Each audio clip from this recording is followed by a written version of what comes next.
ಸ್ಪಷ್ಟವಾಗಿ ಹೇಳಿದ್ದೆ. ನೀವು ಎಲ್ಲರೂ ಕೂಡ ಇದ್ದೀರಿ ಪ್ರೆಸ್ ಕಾನ್ಫರೆನ್ಸ್ನಲ್ಲಿ. ನಾನು ಸ್ಪಷ್ಟವಾಗಿಯೂ ಕೂಡ ಮುಖ್ಯಮಂತ್ರಿಗಳನ್ನ ಭೇಟಿ ಮಾಡಿಸಿ ಹೇಳಿದ್ದೆ. ಅವತ್ತು ನಾನು ಅದನ್ನು ಕೂಡ ಹೇಳಿದೆ, ಸ್ವಲ್ಪ ಅವ್ರು ಮನೆಯಲ್ಲಿ ಕೂತ್ಕೊಂಡಿಸಿದಾಗ ಸ್ವಲ್ಪ ಮಾನವೀಯತೆ ಇದು ಮಾಡ್ಕೋಬೇಕು. ಆವಾಗ ನಮಗೆ PPP ಮೆಡಿಕಲ್ ಕಾಲೇಜ್ ಬೇಡ, ಸರ್ಕಾರಿ ಆಗಬೇಕು. ಆಯಿತು, CM ಅವ್ರು ಹೇಳಿದ್ರು, ಆಯಿತು ಹಾಗೆ ಮಾಡೋಣ, ಸ್ವಲ್ಪ ತಡ ಆಗ್ತದಂತೆ ಮುಖ್ಯಮಂತ್ರಿಗಳು ಹೇಳಿದರು.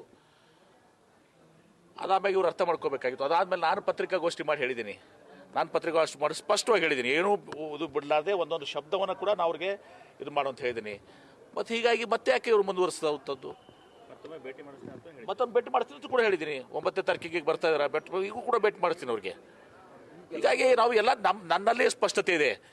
ಆದರೆ ಇದನ್ನು ಸ್ಪಷ್ಟತೆ ಇದ್ಕೊಂಡ್ಮೇಲೂ ಮಾಡಿದರೆ ಮತ್ತೆ ಅದಕ್ಕೆ ನನಗೆ ಗೊತ್ತಾಗಲ್ಲ ಅವ್ರ ಉದ್ದೇಶ ಏನಿದೆ ಅಂತ ಗೊತ್ತಾಗೋದಿಲ್ಲ ನನಗೆ.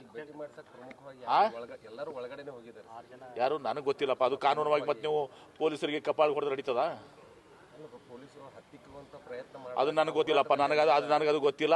ಆದರೆ ಇಷ್ಟೇ, ನೀವು ಕೂಡ ಇದ್ದೀರಿ ಮಾಧ್ಯಮದವರು. ಈಗ ನಿಮ್ಗೆ ಯಾರ ಕಪಾಳಿಗೆ ಹೊಡೆದ್ರೆ ನಡೀತದ? ಸಮವಸ್ತ್ರ ಬಗ್ಗೆ ಇದ್ದವ್ರನ್ನ ಯಾರು ಕೂಡ ಮಾಡ್ತದ? ಸುಮ್ಮನೆ ಸ್ವಾಮೀಜಿನೇ ಇರಲಿ, ಯಾರೇ ಇರಲಿ, MB ಪಾಟೀಲ್ ನಾನು ಕಪಾಳಿಗೆ ಹೊಡೆದ್ರೆ ನಡೀತದ?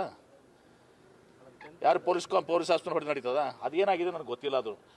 ಅದು ಆ ವಿಚಾರದಲ್ಲಿ ಇವತ್ತು ಸಹ ಜಿಲ್ಲಾ ಅದು ಆಡಳಿತ ವಿಶೇಷ ಪೊಲೀಸ್ ವರಿಷ್ಠಾಧಿಕಾರಿಗಳು ಅವ್ರನ್ನ ನಮಗೆ ಗೊತ್ತಾರೆ, ನೋಡೋಣ, ಚರ್ಚೆ ಮಾಡ್ತೀವಿ.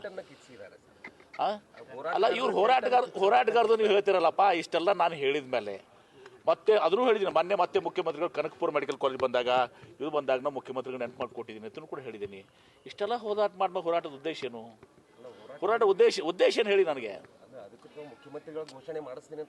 ಯಾರು ಹಾಗೆ ನಾ ಯಾವತ್ತು ಭಾಳ ಸ್ಪಷ್ಟವಾಗಿ ಹೇಳಿದ್ದೀನಿ, ರೈಟಿಂಗ್ನಾಗ ಕೊಡ್ರಿ ಕ್ಯಾಬಿನೆಟ್ ಡಿಸಿಷನ್. ಇದು ಮಾಡಲಿಕ್ಕೆ ಯಾವ ಸರ್ಕಾರಗಳು, ನಮ್ಮ ಸರ್ಕಾರ ಬಿಡಿ ಬೇರೆ ಸರ್ಕಾರ ಇದ್ರೂ ಕೂಡ ಮಾಡೋಕ್ಕಾಗೋದಿಲ್ಲ. ದಿವಸ 1,000 ಸ್ಟ್ರೈಕ್ ಆಗ್ತಾವೆ ರಾಜ್ಯದಲ್ಲಿ. ಎಲ್ಲರಿಗೂ ನೀವು ಬರೆದು ಕೊಡ್ತೀರಾ? ಲಿಖಿತವಾಗಿ ಕೊಡ್ತೀರಾ? They are misguided people.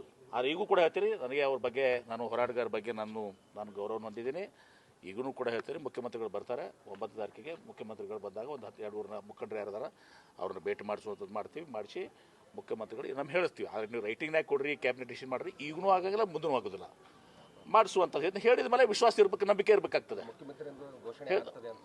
ಮುಖ್ಯಮಂತ್ರಿಗಳು ಹೇಳ್ತಾರೆ, ಇಲ್ಲಪ್ಪ ನಾವು PPP ಮಾಡಲ್ಲ, ಸರ್ಕಾರ ಮಾಡ್ತೀವಿ, ಹಣಕಾಸಿನ ಲಭ್ಯತೆ ನೋಡ್ಕೊಂಡು ನಾವು ಮಾಡ್ತೀವಿ ಅಂತೇಳಿ. ಆಯ್ತಲ್ಲ, ಅವತ್ತಿದ್ದು ಹೇಳಿದಿನಲ್ಲ ನನಗೆ. ಅದು ನೋಡೋಣ, ಅದನ್ನು ನೋಡೋಣ. ಈ ಕೋರ್ಟ್ ಇದು ನಾನು SP ಜೊತೆ ಮಾತನಾಡ್ತೇನೆ ಇವತ್ತು.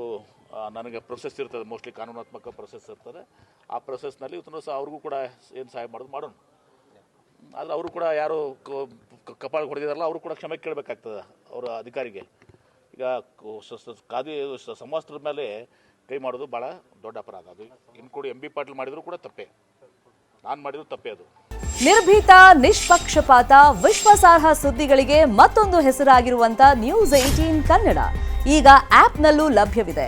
ದಯವಿಟ್ಟು ಇಲ್ಲಿರುವಂತ QR ಕೋಡ್ ಸ್ಕ್ಯಾನ್ ಮಾಡಿಕೊಂಡು ಆಪ್ ಡೌನ್ಲೋಡ್ ಮಾಡೋದಕ್ಕೆ ಮರಿಬೇಡಿ. ನಿಮ್ಮ ಬೆಂಬಲ ಹೀಗೆ ಸದಾ ನಮ್ಮೊಂದಿಗಿರಲಿ. ಧನ್ಯವಾದ.